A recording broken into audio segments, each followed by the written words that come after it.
Hello and welcome to the Tigre.pup channel. In this video, I'll be testing another vendor's wig of the 613 hair, and I'm going to be doing a haircut. If you would like to see the results of this issue and the completed haircut, then please keep watching.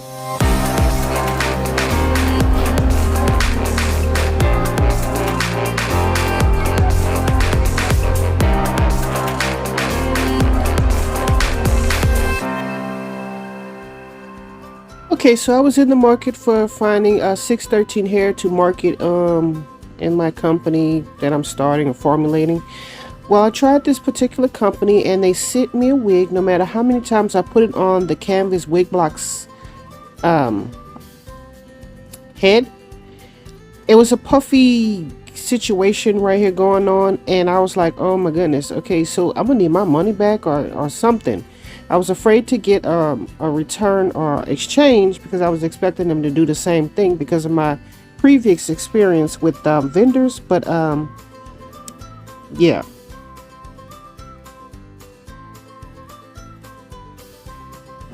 Okay, so as you can see here, I notified them of the situation, and they went through this whole situation where they told me I have to send it back, send them pictures of the the envelope, so that they know it's being shipped, and ship it to a specific address and take a picture of my receipt so they can know the tracking and whatnot. So eventually I got my exchange, a refund, and from there I was able to start my testing.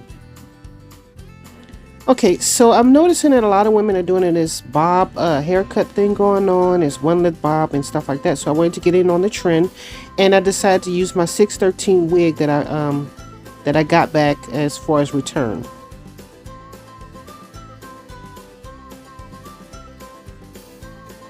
Okay, so here's what the hair is looking like. I had an issue with the hair because I felt it was quite thin to say it was 200 density, but I think it's because the ends were really thin. So once you cut it up, then you actually see the fullness. So I cut it the first time, and I felt maybe it was probably too long. With these wig canvas blockheads, you really don't know where it's going to fall on a person. So I might have to go ahead and have like a model or something, someone I can measure their head to find out where the ears stop and stuff like that, so I can more accurately determine the length of a particular haircut. But anyway, so I decided to cut the haircut shorter. I'm going in with the clip trimmers. These are trimmers, Oster trimmers. And I was trying to do like the little trend that everyone's doing where they use the clippers or trimmers or whatever to do it and stuff like that. I believe they call those zero gap. Maybe that's why it does it so cleanly. I'm not exactly sure. But I mean, I know how to do this particular haircut. It's not an issue. The issue is doing it the same way everyone else is doing, because apparently everyone loves it if they're purchasing these type of wigs and whatnot in a certain way. And if I want to sell it to someone, I should probably do the same thing. So that's what you see me doing here with the clippers. And you have to be careful with these blunt cuts and whatnot, because it leaves like what we call in the industry under taper, which is like you'll cut the top layer, and then when the person tips their head down like towards their chest, then they have like hairs that are like remaining underneath at the very bottom. So that is called like under taper. Like you think of it like a tapered haircut, and you have it underneath, it's hidden behind view or whatever. So right here I'm turning the head to the front. I'm trying to make sure it's even on both sides and measure it with the back, you know, so it's not too high or too low, you see. So I'm trying to go like that, but then I want to make sure I have it even on the other side as well. So I'm kind of like eyeballing it right here, and I'm going to try to do the same thing on the other side. So it might take a little bit more effort.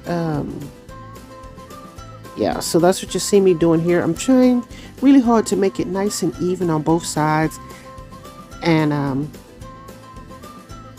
that's what you see me doing here.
Okay, so I think this is the area where you can actually see where the under taper is coming through.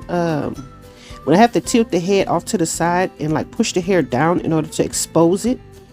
You see it right there. It's on the, you see that's the under taper, that little bit that's underneath there, even though I cut the top layer. So I have to make sure everything is nice and even so that there is no under taper. So when the person tilts the head on whatever direction, it won't look like that. Just a reminder, don't forget to like, comment, and subscribe. Thanks. Okay, so right here, I'm like telling myself, okay, so I didn't really like the ends. I'm kind of like point cutting the ends, not to make it like very obvious, but trying to make it so it's like blended and not like very blunt cut. I felt it was kind of like awkward looking, especially when you turn the head in either direction and whatnot. So that's what you see me doing here, trying to add a little bit of more of a blending type of situation. So I'm just going to do this throughout the entire head, and I don't know if you can see, like some places it's a little bit longer depending on other places. So I'm just trying to do the very best that I can to make it nice and well blended and even as possible. So that's what you see me doing here. As you can see, I'm bending the hair under so that I can actually like I said, get that under taper and that remainder of hair. So yeah, I'm going in, I'm trying to correct as much as I can. Yeah, so that's what you see me doing here.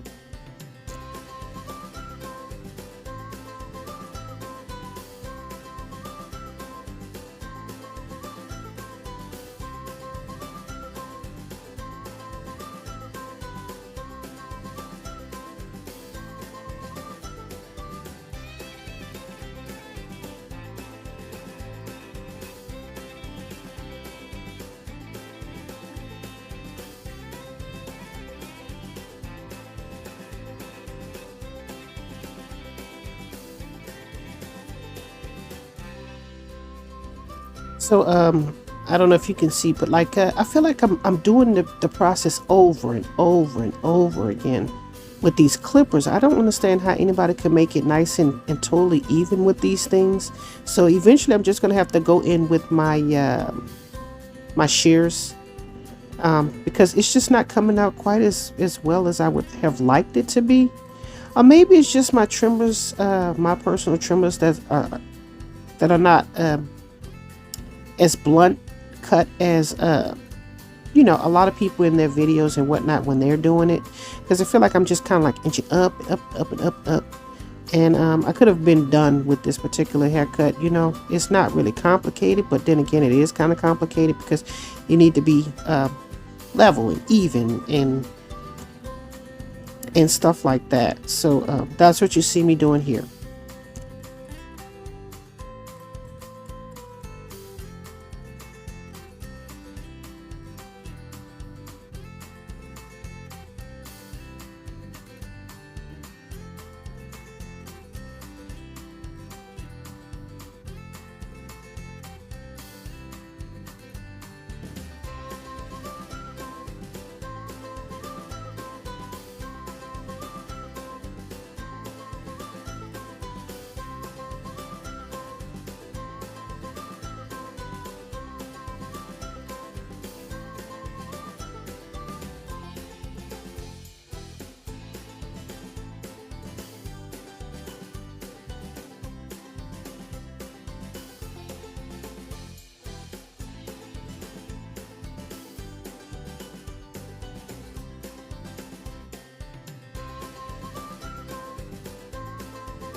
Okay, so now I decided to break out my shears because, like I said, I don't know, I'm not too fond of the clippers, yeah. But I mean, now I'm pretty sure you can see now the under taper, as far as like what's underneath all of that going on, is pretty hidden, and you kind of like have to push the hair under and push it out. I don't know if I'm explaining it right, but I mean, because you need to expose that under taper because it just looks really bad. It doesn't look very professional in my opinion. So You push the comb as far down as you can and flick the hair up so that the ends kind of like face you,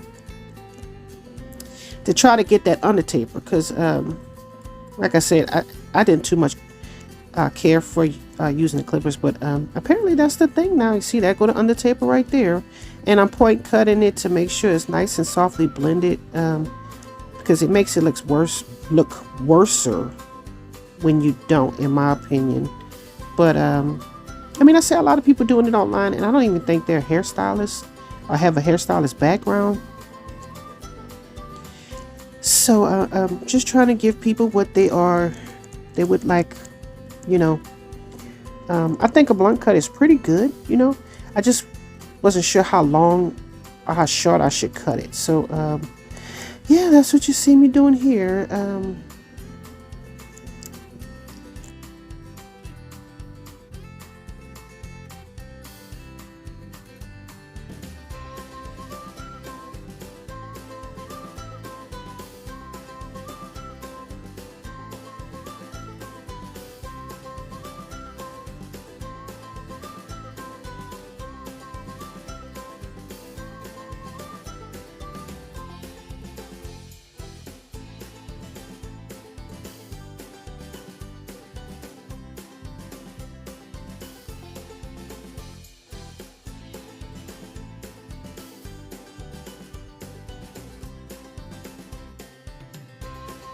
Okay, so now I'm going to finally release the lace closure here, because at the very top,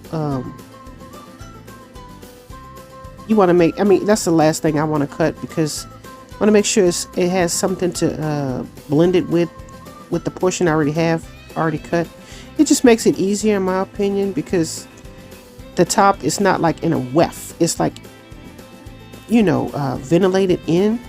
And so basically you see me pushing hair in every different direction to account for whether or not the person looking up or down and the hair goes back or forward. And you want to make sure everything's nice and even, and that you don't have no stray hair out of place. So that's what you see me doing here. And I'm just taking the little clippers or whatever, and I'm just cutting off the excess, because you can pretty much see the line going on that I have already in the baseline, as far as like the established line that I already have going on. So that's what you see me doing here, making sure everything's nice and even. You see how that hair popped out right there? I'm going to just take my scissors, because like I said, it was getting kind of frustrating going back and forth with this hair. I believe it's because like, you know, they have a natural part and it's like higher on one side, because the hair is like when they ventilate the hair, it's almost like natural hair. It has like one side that lays flat and one side that want to kind of stick up. So then when you comb it straight down, I mean, other than like taking a pressing comb and like pressing the hair nice and flat, which I had done right here, it kind of like lifts up, and when you comb it down, it looks like it's even. But when you take it and physically push it down, then it exposes the fact that it's not level with the rest of the hair. I hope that makes sense. Yeah, so that's what you see me doing here. This is the first time I did like a blunt cut on a lace closure wig. So there's a lot to be learned here as far as like I'm concerned, but I think I did a pretty decent job. I think it might be a little bit long in the back, but let me know what you think in the comment section down below. Okay, so here's a reminder what the hair looked like before. Looks very wavy and the ends look kind of see-through, but we're gonna fix that as we did here. Here's a blunt cut. Everything is nice and full and even throughout. I hope you enjoyed this video and learned something in the process. Don't forget to like, comment, and subscribe. And as always, thanks for watching.